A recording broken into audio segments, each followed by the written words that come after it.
Hello friends, welcome back to Code Tonight. So in today's video guys, we will see how to fix error the model does not exist or you do not have access to it.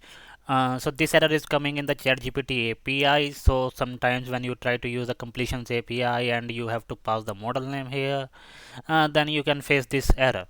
So basically guys, these model names are predefined by the ChatGPT API and there are many models that you can use.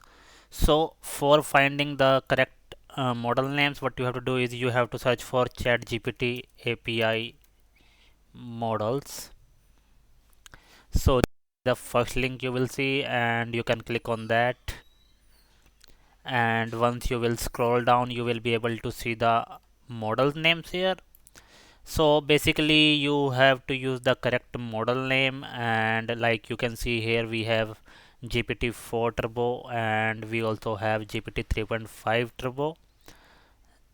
So here it is, but this name should be correct, and when you use this in the API then it will work correctly.